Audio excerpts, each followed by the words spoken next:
but you learn through every process and every experience that you go through. You learn and you take something from it, and our football team has, and staff has, and apply those and put them in position to hopefully not go back and make the same errors again that came up and really over the course of the game that cost us, but also realize that there's a lot of things in front of us, that we can be a really good football team if we continue to work, we continue to prepare, and we trust the process throughout the week on going and delivering our best. You get into the health for our team, I think if you get into here the next couple of days into Saturday, I think we'll have everyone except Emmanuel Hall. I still don't anticipate him being at a speed that he will be able to play yet. Would like to tell you when that's going to be, but you know, it's not because of a lack of effort from Emmanuel or our sports medicine staff. Have done absolutely everything that they can to try to get him right and back there. So, but everybody else, I think, for the most part, you know, we're banged up like everybody else is. But I think he would be the only guy that missed action last week that won't be in the mix this week. So Rashad Floyd looked a lot better today than he did at any point last week, so that's exciting to get him back, his experience, and get him out there and get rolling. And you know, the two offensive linemen, Castillo and Pendleton, that were banged up the other day, they were limited today in practice, but anticipate them being full speed and ready to go on Saturday night. So moving into our opponent on Saturday, you know, they're the best team in college football, and you watch and you study and you evaluate and game plan. They don't have weaknesses. They play extremely hard. They play extremely well, and they're coached to that level. And then also they've got really good players. You look on offense, they're number one in our league in scoring offense and total offense, and it all starts with the ability of their quarterbacks, both of them that are playing at a high level. They're delivering the ball, they're extending plays, they're making plays on their feet. They're playing as good at football as anybody in the country. And then their runners, they run like it's 4th and 1, and the national championship is on the line every time they carry the ball. And then up front, they're as good as a group as there is in college football. The thing that, and I haven't done a great study on them from years before, but you look at the explosiveness now that they have at the tight end spot, number 82, and then the guys out on the perimeter, the receivers, the plays that they're making down the field vertically, across the middle, catching the ball and running. There's challenges every way that you look. Very impressive with them. On defense, they're number 3 in our league in scoring defense. Their front 7 is obviously really, really good. They're active. They're a strong built football team.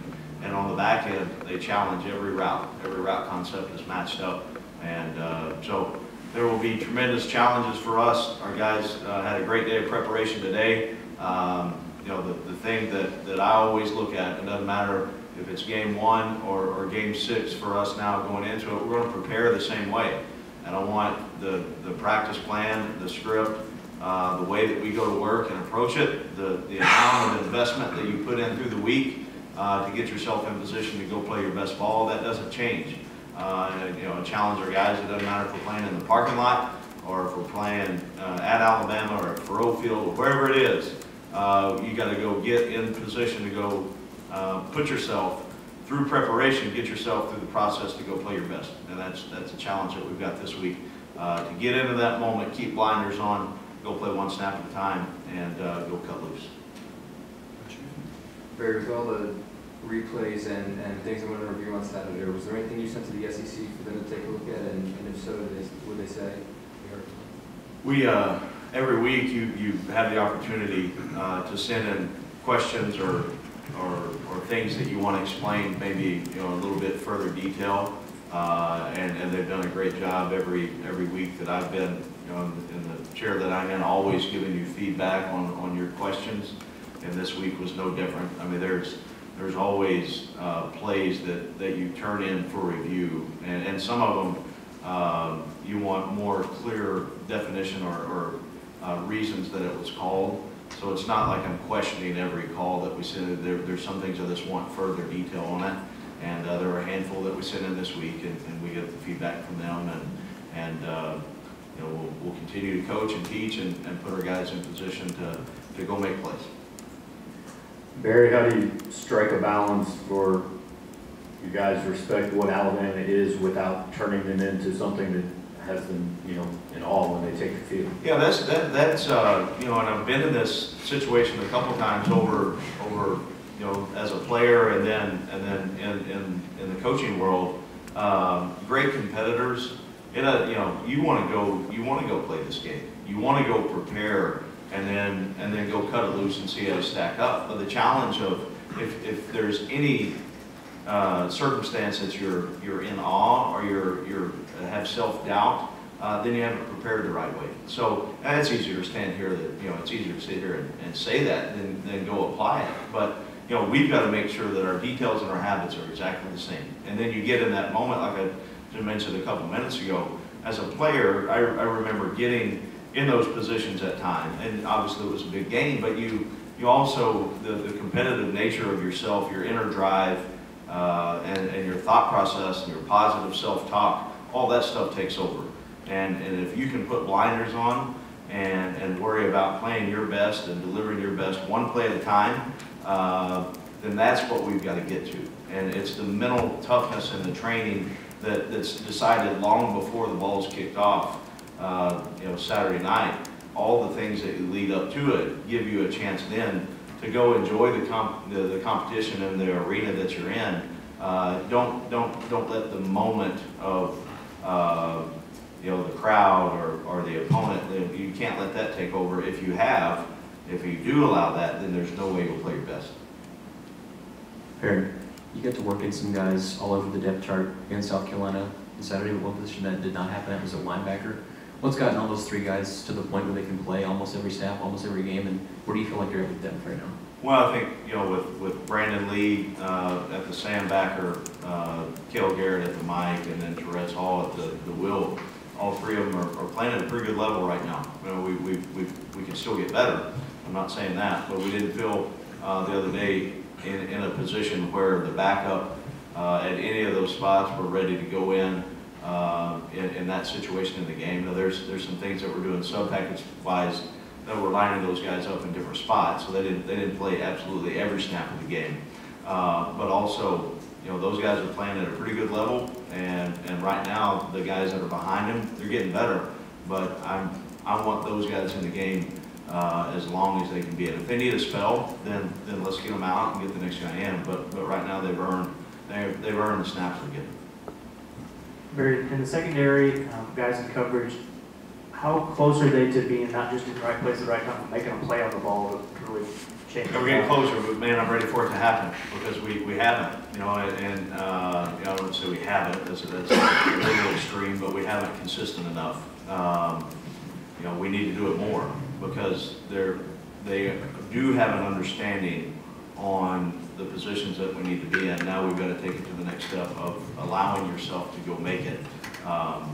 You know, I don't want to walk out of Saturday without, you know, I don't want to walk out of there and say, man, we were close in this situation, we didn't finish the play. We didn't have one, knock on wood, I don't think, somebody correct me, I don't think we've had one defensive pass interference call this year. Okay, well, we're not playing aggressive enough coverage if that's the fact. So now we'll walk out Saturday and have 7 of them, right? But you know, the things that were there were close, but close doesn't count. We got to get it, and that's continuing to trust in your technique, have your eyes in the right spot, your on-snap footwork, and then delivering the final execution of the play. And that's coaching, that's habits, that's technique, and then that's going out and executing. Barry, you obviously have a lot to like here with Craig Kuligas, who's now the D-line coach. Just watching them on film, do you see any tendencies that kind of remind you of what he did here? Oh, I think you look at overall schematically, you know, there's a number of guys in you know, coaching on the defensive side that they're impressive on the way that they play, and they've got really good players. And you know, I don't know if there's direct carryover on anything really schematically, but impressed with the way that every one of their guys play. And they play hard and they look like they're on a mission. Coach, it looks like there might be some heavy rain in the forecast again on Saturday. What do you take from this last weekend to translate into this week, make you guys more ready? Well, I just looked at the forecast, and it's 0% chance of rain in Tuscaloosa. So, but I know that last week there was 20% chance. So we are, just like every Thursday, we're going to do our wet ball drills. You know, we have 5-gallon buckets of water out there, and we go through the process of that. We line up and we snap. We take under center snaps. We're going to continue. We'll do that as long as I'm coaching. That's going to be part of our process of trying to get our guys prepared to go play. And then, you know, hopefully, if it does rain, hopefully the experiences that we encountered on Saturday, that we respond and play a little better through those elements the next time it's given. Coach, a couple weeks ago, talking about Georgia, you mentioned it wasn't very fun watching them on tape. I mean, I can't imagine Alabama is too much fun, and you know, looking at the quarterback Tua kind of throwing the ball over the place. I mean, is it kind of frustrating looking at the tape? You know, we got to go up against this. Oh, I have great respect for them. They're really, really good. You know, fun left a long time ago. You know what I mean? I mean, the fun of, you know, the fun is going out and practicing for an hour and 45 minutes, and then being around your guys and developing them and having life lesson talks and being around, you know, the ins and outs of developing relationships with your team. The fun part of watching an opponent, you know, that left a long, long time ago. I said that against Georgia because, you know, it wasn't any fun watching that, but you know what? It wasn't any fun watching Tennessee Martin. So it's about the, you know, my level of funness. If there's a meter for that, it would be on the negative side on watching Alabama. They're a great football team. Barry, I think Trevor Sims and Paul Adams have played every snap this season.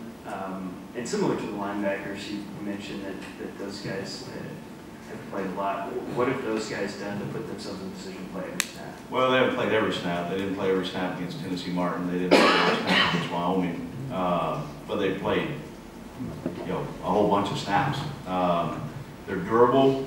Their off-season work and preparation has put them into the position to be able to do this.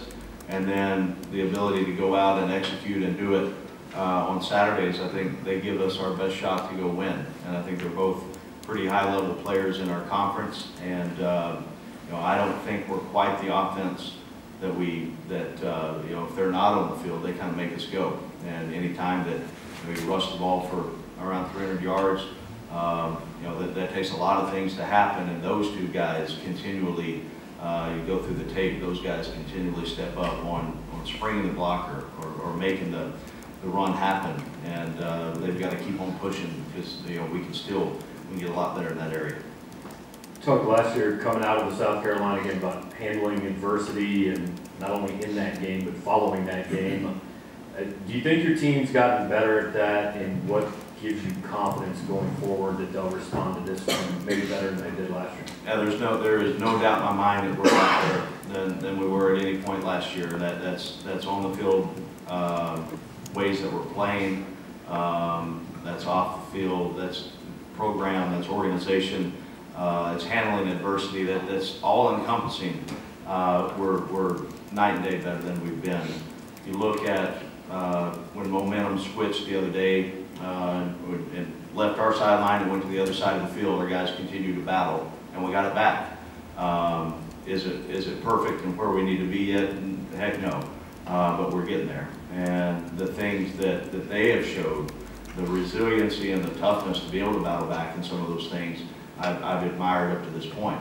Now, what are we going to do with it? How are we going to continue to move forward? You look at Purdue, you look at South Carolina, you look at Georgia, 2017, we weren't really in the fourth quarter in any of those games. And, you know, every year's different, every team's different.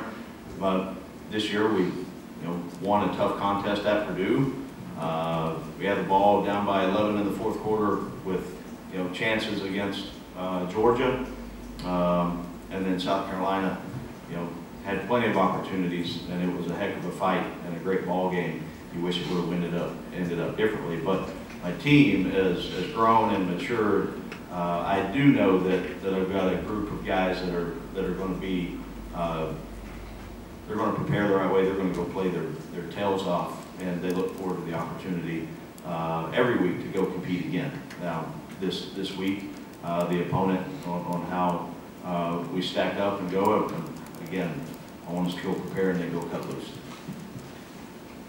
Barry, obviously the run game was a strength for you guys on Saturday, with all three guys kind of having solid games for you guys. Is this what you kind of envisioned, what you guys had in the mix of like you guys being as a running attack? Or? Well, I think it's helped, and it starts again up front, but you look at the time of possession, we're probably averaging at least 8 minutes more a game at this point, which has been good for us. We're rushing the ball more than we have before, in past. We're close in our passing yards to where we would be. Our third down efficiency is higher at this point. So it's all, I think Derek and the offensive staff have done a really nice job on maintaining the principles of kind of what this offense was, and then building and moving it forward. You also look at, late in the game the other day, I thought we had a number of guys step up, but we also had through injury, and that's going to happen in the game. So I don't want to sound like I'm making an excuse, but some of our vertical passing game was not really there the other day because of who we did or didn't have in the game.